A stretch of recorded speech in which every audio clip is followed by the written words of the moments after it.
Bien. ¿Mueres siendo un héroe o vives lo suficiente para volverte un villano? Palabras que quedaron inmortalizadas gracias a Harvey Dent, Dos Caras, en la película Batman, El Caballero de la Noche, de Christopher Nolan. Pero, ¿qué es un héroe y qué es un villano? Comencemos por entender que la palabra villano que utilizamos hoy en día para referirnos a un ser malvado proviene de la Edad Media. Pero hubo un significado que estuve buscando y no logré encontrar. Ese significado lo leí hace como 20 años en una biblioteca de la Ciudad de México.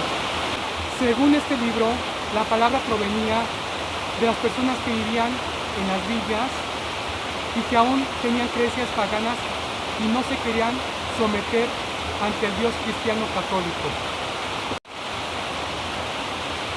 Por lo que la Iglesia Católica comenzó a referirse a ellos como villanos, como símbolo de maldad. Por su parte, el significado de héroe es aquel que hace una acción abnegada en pro de una causa benéfica. Pero como lo menciono en la mayoría de mis videos, todo es perspectiva. Y como lo escuché hace mucho tiempo en una frase de un profesor, en la historia no hay buenos ni malos, simplemente seres humanos. Ya que la historia siempre será escrita por los vencedores de acuerdo a su criterio y conveniencia, quedando siempre ellos como los buenos y los perdedores como los malos. A través de la historia en la mayor parte del mundo, personajes como Hitler, Napoleón, Genghis Khan, Fidel Castro, Porfirio Díaz y más actualmente Putin son considerados los más grandes villanos de la historia. Y siendo otros países como Estados Unidos principalmente, son considerados los grandes héroes de prácticamente todos los acontecimientos modernos de la historia. Pero analicémoslo desde esta perspectiva. Imaginemos que en la Edad Media las grandes cruzadas hubieran sido detenidas y derrotadas por los pueblos que intentaban convertir al cristianismo. Aquellos pueblos paganos y de otras religiones los hubieran erradicado. ¿Cómo sería el mundo en la actualidad? La Iglesia Católica seguiría teniendo el poder que tiene y tendría su propio país. Y otro ejemplo, imaginemos que la Segunda Guerra Mundial hubiera sido ganada por Hitler. ¿Realmente estaríamos tan mal como nos lo hace creer la historia? ¿Cuál era realmente la ideología de esta persona, así como de los pueblos que fueron erradicados por la Iglesia Católica y sus cruzadas? Pero ante todo, ¿Hitler sería considerado aún el mayor genocida de la historia o sería un héroe? Y es que el hecho de que la historia se nos cuente solamente desde una parte de vista nos impide ver con más amplitud y mayor conocimiento cómo fueron las cosas en realidad, cuáles fueron las acciones y situaciones que llevaron a estas personas a realizar los actos que conllevaron a esas situaciones tan graves. ¿Realmente solamente era la sed de poder o había algo más detrás? De hecho, allá por el 2006 tuve la oportunidad de ver una película que no recuerdo el nombre, y por más que intenté buscar en internet esta película, no encontré nada sobre ella. Trataba de un individuo que viajaba en el tiempo para matar a Hitler y así impedir todos los acontecimientos de la Segunda Guerra Mundial. Pero todos los sucesos que él vivió los días antes de desvivir a Hitler provocaron que después de que se deshiciera de este hombre, él se convirtiera en el verdadero Hitler. Trató de ser un héroe al deshacerse del mayor genocida de la historia y él terminó convirtiéndose en el mayor genocida de la historia. Entendamos que muchas veces el querer impedir que sucedan ciertas circunstancias en nuestra vida, terminamos provocándolas. Así terminamos convirtiéndonos de héroes a villanos. En el video de empatía, del cual les dejo el link aquí en la descripción, hablé de las personas con exceso de empatía y cómo estas personas pueden llegar a autodestruirse o destruir a otros cuando no logran controlar esta gran cantidad de emociones y sentimientos por ayudar a otros. poniendo como ejemplo el caso de Anakin Skywalker, agregando ahora a Wanda Maximoff, la Bruja Escarlata, lo que gracias a sus poderes provocó que creara una realidad en la que ella tenía todo lo que necesitaba para ser feliz. Y es que seamos honestos, ¿cuántos de nosotros en esos momentos tan difíciles que llegamos a tener, no desearíamos tener esa capacidad de modificar nuestro entorno para tener aquello que creemos que nos podría hacer felices sin importarnos las consecuencias que esto pudiera acarrear? Si supieras que hay un universo donde eres feliz, ¿no desearías estar ahí? Aquí soy muy feliz. Se nota cuando alguien se miente a sí mismo, Strange. Rompes las reglas y te vuelves un héroe. Yo lo hago y me vuelvo el enemigo. No es justo, ¿verdad? Esta frase es fascinante, porque es aquí cuando el punto de vista es más determinante. En la actualidad tenemos la suerte de ver en cine y televisión personajes más complejos, donde nos muestran qué los llevó a tomar y realizar esas decisiones, dándonos cuenta que no son ni buenos ni malos, aunque los sigamos encasillando en héroes y villanos o incluso antihéroes. De hecho, Superman tiene una de las historias más representativas en este caso, cuando al perder su ancla, refiriéndome a Lois Lane, decide tomar otro camino de justicia, tratando de moldear el mundo a como él cree que debe de ser, tomando por primera vez una vida de forma consciente. Y al tener la capacidad para moldear el mundo a través de su fuerza y sus poderes, lo comenzó a realizar. Y es aquí donde la vida se pone en dos perspectivas: el héroe y el villano. Para muchos dejó de ser un héroe y se convirtió en un villano. Pero lo mismo pasa con cualquier persona que llegue al poder. Algunos lo verán como un buen presidente y otros simplemente como un dictador. Todo dependerá de cómo nos beneficie o perjudique las acciones que lleve a cabo. Y es que ocurre que cuando no soltamos a tiempo a una persona o situación por la cual ya hicimos lo necesario, terminamos haciendo de más. En vez de alejarnos por completo, terminamos provocando aquello que probablemente pudimos haber evitado, y así terminamos convirtiéndonos de héroes a villanos. Y es que para ser villanos basta solamente con no ayudar a la persona como ésta desea ser ayudada.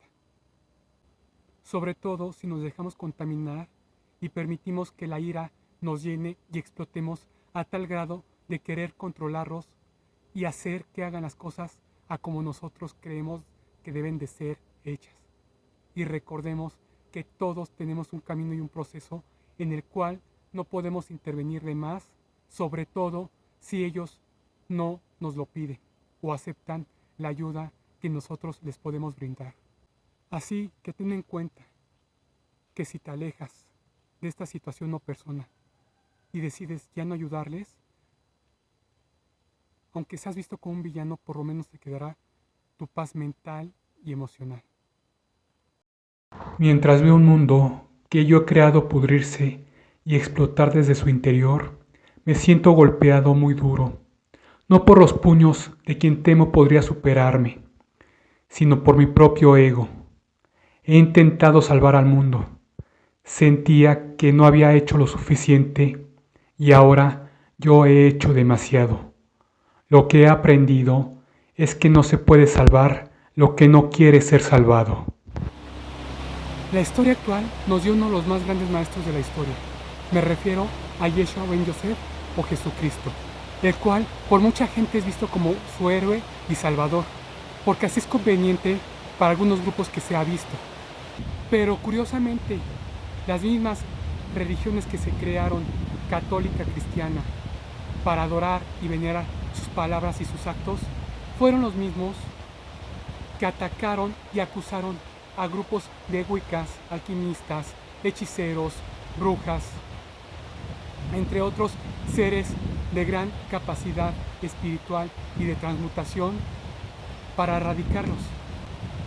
Fueron los mismos que persiguieron a grupos de wiccas, brujas, hechiceros, alquimistas, entre otros seres que tienen la capacidad de transmutar muchas cosas a su alrededor, como lo hizo el mismo Yeshua ben Yosef con el agua en vino, la multiplicación de los panes y la sanación de los leprosos. No es para menos que aquello desconocido para los seres humanos, aquello que va en contra de las creencias que seguimos, aquello que nos puede causar daño o temor por lo desconocido que es, lo veamos como algo malo y dañino para nuestra forma de vida. Aunque el mismo hombre que haya dado pauta a que la historia se dividiera en un antes y en un después, lo haya hecho. Y es así como las religiones católicas y cristianas decidieron hacer este tipo de acciones en contra de los seres que realmente conocían las capacidades espirituales del gran maestro Yeshua ben Yosef, y también ellos las podían llevar a cabo.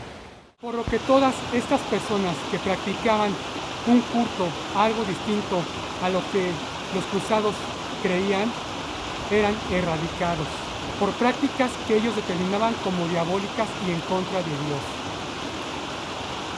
Pero si nos ponemos a analizar los aproximadamente 18 años que Yeshua ben Yosef estuvo fuera de la historia y analizamos la historia de otros lugares, como lo son algunos lugares de Asia y del Mediterráneo, nos daremos cuenta que en esos lugares se habla de un hombre con las mismas características con las que se refieren al maestro Yeshua ben Yosef. Y podríamos entender que incluso, como lo dicen en algunas partes de la India, Yeshua ben Yosef fue un alumno de las prácticas budistas. Y es que no sería extraño, ya que muchas de las prácticas y de las palabras que este maestro expresaba cuando llegó a Jerusalén son muy similares a las que el maestro Siddhartha Gautama llegó a exponer en su momento. Sumando a ello las grandes capacidades que él poseía, como lo era la alquimia, la hechicería, incluso la brujería y otro tipo de capacidades que hoy en día son consideradas diabólicas, él ya las poseía. Incluso el reiki, la capacidad de sanar con las manos. Recordemos que cuando llegó a Jerusalén ya era un hombre bastante reconocido. Por algunos ya era su Salvador y su Mesías, pero para otros ni siquiera era el hombre que esperaban. Sobre todo para los líderes de la religión que lo vio nacer. Para ellos no era más que un estorbo, sobre todo cuando dijo que el templo debía de ser destruido y se reconstruiría en 3 días por él, refiriéndose al cuerpo humano, como lo dice en Juan 2 y en Corintios 16. Por lo que jamás lo aceptaron como su Mesías, ni la primera oportunidad que tuvieron se deshicieron de él. Pero volviendo al tema de héroe o villano, si este gran maestro no hubiera sido desvivido por su misma gente, si hubiera tenido más años en este plano terrenal, ¿realmente seguiría siendo considerado como un héroe y salvador? ¿O si en la actualidad este hombre, con sus mismos pensamientos y actos con los que se presentó en esa época, se presentara frente a su templo de veneración, donde le rinden culto, lo seguirían adorando? De hecho, hay una pregunta que he compartido con otras personas y que ellos han compartido conmigo, y todos hemos llegado a la misma conclusión. Pero creo que para cada uno de nosotros es una pregunta individual que cada uno de nosotros debe de responder. Si este gran maestro se presentara ante ti fuera de su templo, con las mismas palabras y acciones que hace más de 2000 años, ¿realmente lo seguirías valorando como tu héroe y salvador? ¿Lo verías como un villano que va en contra de tu iglesia y la desea destruir? ¿O simplemente pedirías su cabeza porque no podrías pensar que alguien así, con esas habilidades, existiera en este plano terrenal. Esto es todo de mi parte, espero les haya gustado este video, denle like, compártanlo y no olviden seguirme si desean saber más sobre estos temas. Soy Antonio Silva, terapeuta holístico, y que Dios, la gran presencia, el gran maestro, el gran arquitecto, la diosa Gaia, los grandes maestros y seres ascendidos, en lo que ustedes crean y sea el mejor camino para ustedes, los guíe y los proteja por la mejor senda para cada uno de ustedes. Hasta la próxima.